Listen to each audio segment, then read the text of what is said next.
여러분 안녕하십니까. 광주 MBC 뉴스투데이입니다. 먼저 오늘의 주요 뉴스입니다. 영광 대마 전기자동차 산업단지가 착공 4년여 만에 준공됐지만 해결해야 할 과제가 많이 남아 있습니다. 학생 수 감소 현상이 농어촌 지역을 넘어 도시에서도 나타나면서 원도심 지역에는 소민이 학교가 속출하고 있습니다. 새로운 방식의 표고버섯 재배법이 개발돼 노동력 절감과 시설 투자 비용 감소 등으로 농가 소득에 기여할 것으로 기대됩니다. 폐기물 처리장에서 발견된 시신은 60대 국가 유공자로 확인됐습니다. 고독사한 뒤 건물 철거 과정에서 폐기물과 함께 버려진 것으로 추정됩니다.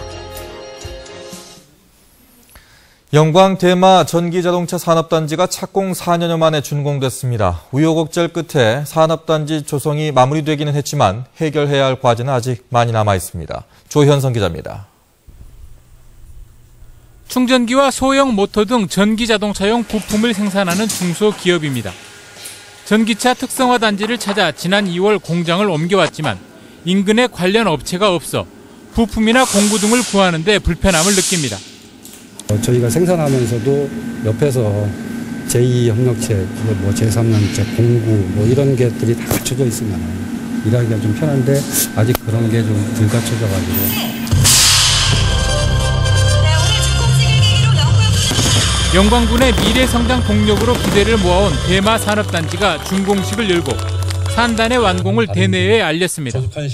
하지만 70%대의 높은 분양률에 비해 실제 공장을 가동 중인 업체는 4곳에 불과해 아직까지 기대에 미치지 못합니다. 지금 준공식 하는 거는 거의 50% 정도의 그 성공이라고 저는 보거든요. 그래서 나머지 부분도 부족한 어떤 행정적인 지원이나. 이에 대해 영광군은 13개 기업이 조만간 공장을 착공할 예정에 있고 내년부터 전기자동차 연구개발센터가 조성되기 시작하면 기업들의 입주가 이어질 것으로 기대하고 있습니다. 앞으로 이 모빌리티 클러스터가 안정이 된다면 더 많은 영광 기업들이 수년 내에 가득 찰 거라고 저희들은 예측을 하고 있습니다. 최근 한 입주업체 대표의 구속 등으로 입방아에 오르기도 했던 대마 산업단지. 영광군을 전기자동차 산업의 선도도시로 자리매김시키는 핵심 기반시설 역할을 해낼 수 있을지 주목됩니다. MBC 뉴스 조현성입니다.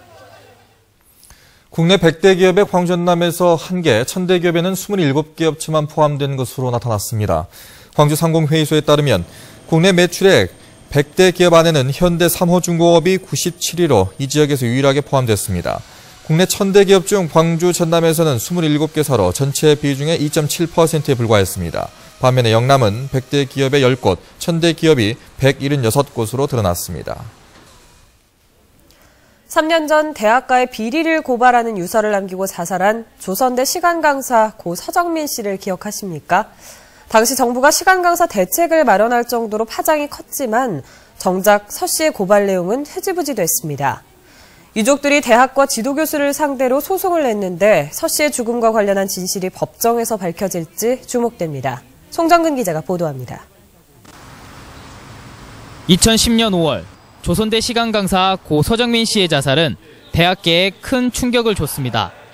서 씨가 유서를 통해 고발한 논문 대필과 교수 임용에 억 단위의 돈이 오가는 사실은 시간 강사들이 얼마나 힘들게 사는지를 세상에 알렸고 정부는 대책을 마련했습니다. 하지만 정작 서 씨가 죽음으로 고발한 논문 대필과 교수 임용 비리는 흐지부지 되고 말았습니다. 당시 조선대가 자체적으로 조사한 진상조사위는 논문 대필과 임용 비리가 사실이 아닌 걸로 결론했고 수사기관도 이 결론을 바탕으로 해당 교수를 무혐의 처분했습니다. 형사적 책임을 물을 길이 사라진 상황. 하지만 유족들은 공소시효가 끝나기 직전인 최근 조선대와 지도교수를 상대로 민사소송을 냈습니다. 위자료와 퇴직금을 포함 5억 원을 배상하라는 겁니다. 유족들은 조선대 측이 내놓은 제19 감사기식의 조사 결과를 믿을 수 없다며 법원이 진실을 가려달라고 요구하고 있습니다. 밤낮을 안 가리고 그렇게 써서 그렇게 했는데 마지막에 와서 얘기를 정말 이렇게 하더라고요. 힘들어하는 그 부분 그런 그 교수 그런 자리까지 얘기를 하면서 너무 힘들어했었어요. 논문 쓰는 것을 애기 이름으로 되찾고 싶고. 서정민 교수가 죽음으로 대학사의 비리를 고발한 지 3년.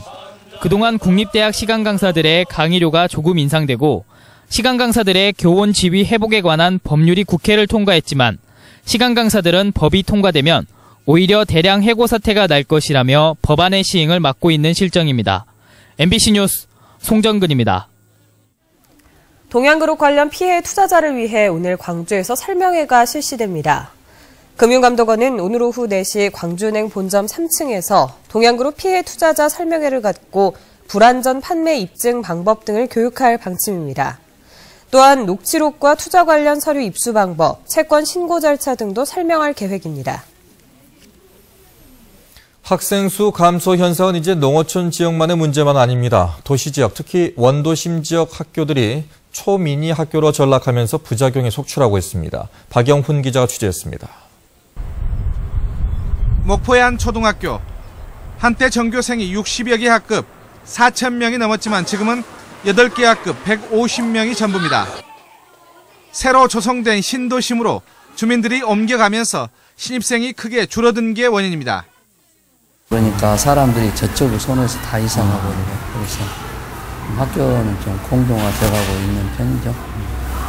10년 전 문을 연 이 학교도 인근 남학 신도시 조성 이후 28개 학급에서 15개 학급으로 줄었고 그 사이 학생 수도 절반으로 줄었습니다.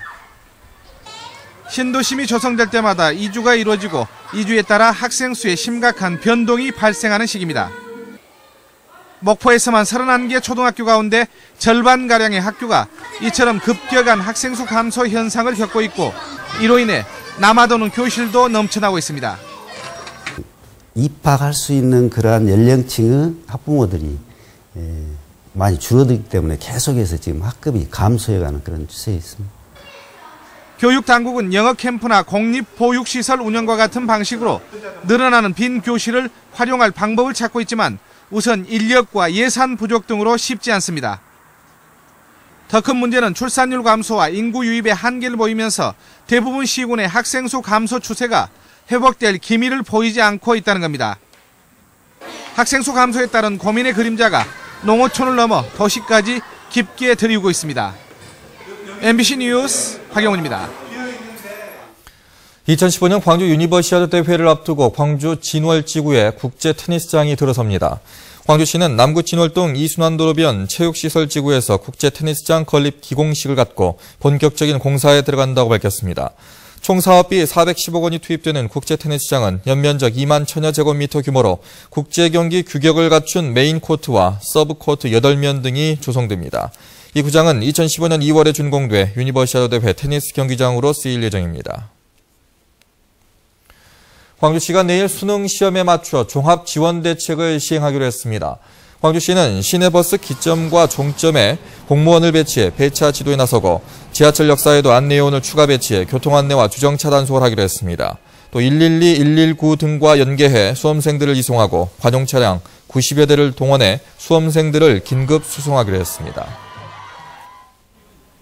나주의 한 폐기물 처리장에서 발견된 훼손된 사체의 신원은 60대 국가유공자로 확인됐습니다. 홀로 살던 그의 죽음은 폐기물 처리장에 와서야 세상에 알려질 수 있었습니다. 김인정 기자입니다.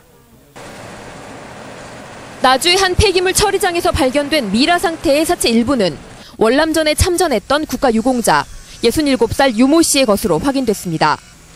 유 씨는 혼인을 하지 않아 가족이 전혀 없고 사망 신고조차 되지 않은 상태였습니다. 유 씨가 혼자 살던 주택은 지난 10월 재개발을 위해 철거돼 지금은 이렇게 흔적조차 남아있지 않습니다. 경찰은 집 안에서 홀로 숨져 있던 유 씨가 철거 과정에서 중장비에 훼손돼 주택 잔해에 섞여 폐기물 처리장까지 왔을 가능성 등을 염두에 두고 있습니다. 신고를 한번 했었어요. 그리고 썩은데가 많이 나서 지나가다가 내가.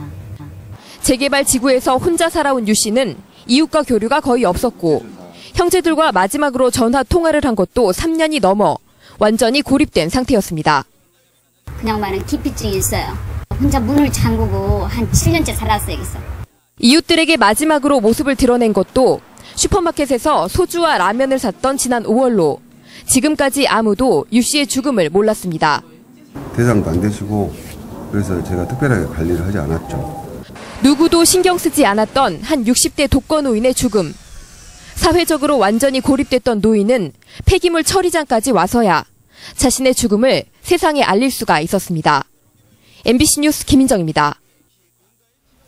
광주 서부경찰서는 전통시장 예산을 다른 곳에 사용한 서구청 공무원 53살 이모 씨 등 공무원 2명을 보조금 관리에 관한 법률 위반 혐의로 불구속 입건했습니다. 이 씨 등은 지난 2011년 광주의 한 전통시장에 쓰여야 하는 국고예산 1억 4천여만 원을 시장 승인을 받지 않고 광주시 상인연합회 예산으로 돌려 집행한 혐의를 받고 있습니다.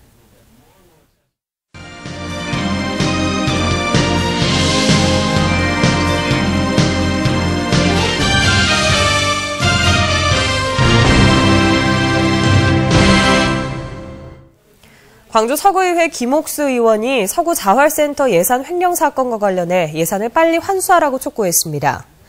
김 의원은 서구 자활센터 복지예산 횡령 사건으로 현재 재판을 받고 있는 피고인인 전 센터장 이모 씨가 2억 2천여만 원짜리 기계를 구입한 것처럼 속여 예산을 횡령한 사실을 양심 선언했다고 주장했습니다. 김 의원은 이런 내용이 검찰의 기소 내용에는 빠져 있다며 검찰이 재수사하고 서구청은 잘못 쓰인 예산을 전액 환수해야 한다고 덧붙였습니다. 새로운 방식의 표고버섯 재배법이 개발돼 관심이 모아지고 있습니다. 노동력이 대폭 줄어드는 데다 시설 투자 비용도 적게 들어서 농가 소득에 기여할 것으로 기대됩니다. 나현호 기자가 취재했습니다. 여수시 돌산읍의 표고버섯 시험 재배장. 물이 흐르는 관마다 10개도 넘는 버섯 배지가 차곡차곡 쌓여 있습니다. 최근 개발된 수간 적층식 표고버섯 재배법입니다. 톱밥과 쌀겨를 혼합해 만든 배지를 평면에 깔아 재배하던 방식에서 벗어나 수직으로 연결해 공간 활용도를 높였습니다. 새로 개발된 재배 방식은 기존 방식보다 면적당 생산량을 3배 이상 늘려 농가 소득에 기여할 것으로 보입니다. 수관을 연결해 물을 공급하면서 24시간이 걸리던 물주기 작업을 4분으로 대폭 줄였습니다. 이제 수확을 한 다음에 행위를 해줘야 되는데 그런 그 물주입이나 이런 것들의 노동력이 현저하게 줄어드는 거죠. 모든 게 자동으로 컨트롤이 되니까. 또 새로 개발된 재배 방식으로 전환하는데 농가의 추가 비용이 적다는 점도 장점입니다. 기존에 있는 재배사를 그대로 이용을 해서 재배량을 늘릴 수 있는 그런 경제성을 가지고 있는 재배법이거든요. 최근 특허 등록까지 마친 수간 적층식 표고버섯 재배법. 농업기술센터는 앞으로 시험 기간을 거쳐 재배법을 개선해 지역 농가에 보급할 계획입니다. MBC 뉴스 나인호입니다.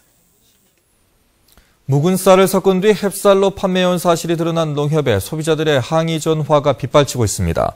해남 옥천농협은 이에 대해 저가의 쌀에는 일부 묵은 쌀이 포함된 것을 인정하면서도 전국적으로 유명 브랜드인 한운의 바단쌀과 땅끝 햇쌀 등 고가의 쌀에는 묵은 쌀을 포함시키지 않았다고 해명했습니다. 이 같은 해명에도 고객 불만이 가라앉지 않고 있는 가운데 해남 옥천농협은 공식 사과 발표 여부는 수사가 진행되고 있는 사항인 만큼 내부 협의를 거쳐 최종 결정한다는 방침입니다. 또 1년 묵은 일반 쌀을 친환경 쌀로 속여 팔아오다 적발된 해남 황산농협도 일부 사실관계가 다른 부분이 있지만 소비자들에게 실망시켜드린 데 대해서는 반성하고 있다며 공식 사과 발표 여부는 역시 내부 논의를 거쳐 결정하겠다고 밝혔습니다. 환벽당 일대가 명승으로 지정됐습니다. 광주시는 환벽당 일대를 문화재청이 명승으로 지정함에 따라 광주시 지정 기념물 1호인 환벽당은 국가 지정문화재인 명승으로 재지정된다고 밝혔습니다. 또 환벽당 일대가 명승으로 지정되면서 시경정과 소세원 등 인근의 문화재 3곳이 모두 명승이 됐습니다. 10월 2일 노인의 날을 공휴일로 지정하는 내용의 법안이 발의됐습니다. 민주당 주승영 의원은 고령화 사회에 노인 문제에 더욱 관심을 갖자는 취지에서 10월 2일 노인의 날을 공휴일로 지정하는 내용의 법률 제정안을 대표 발의했다고 밝혔습니다. 이 법안이 통과되면 10월 3일 개천절로 연휴가 이어지게 됩니다. 광주시와 국방기술품질원, 광주테크노파크가 국방벤처센터 설립을 위해 3자 협약을 체결했습니다. 이번 협약에 따라 국방기술품질원은 광주의 국방벤처센터를 설립하고 광주시와 테크노파크는 입주기업 육성 등에 협력하게 됩니다. 국방벤처센터는 방위산업의 부품 소재를 개발할 수 있는 중소벤처기업을 육성하는 곳으로 서울과 인천 등 전국 6개 지역에서 운영 중입니다. 전남대 이동원 교수 연구팀의 약물 심장 독성 여부 검사 시스템이 한국산업기술진흥원이 선정하는 국제 공동 연구개발 산업 신규 과제에 포함됐습니다. 연구팀은 약물의 심장독성 여부를 판단하는 약물 심장독성 검사 시스템 개발로 앞으로 4년간 36억 4천만 원의 연구비를 지원받게 됩니다. 연구팀은 미국 워싱턴 대학과 함께 약물의 심장독성 여부를 판단하기 위한 검사 시스템 개발에 나섭니다. 제4회 광주 여성영화제가 오늘부터 닷새 동안 광주 영상복합문화관에서 열립니다. 내 이름을 불러줘라는 주제로 열리는 이번 영화제에서는 성폭력 피해 여성의 상처를 담은 개막작 보이지 않는을 비롯해 20여 편의 영화가 상영됩니다. 줄리엣 비노시 주연의 까뮤 클로델과 광주에서 활동하는 여성 감독들의 작품도 선보입니다. 영화제 조직위는 많은 여성들이 아직도 빈곤과 차별 속에서 살고 있다며 여성영화제는 여성의 삶을 공감하고 더 나은 내일을 희망한다고 말했습니다.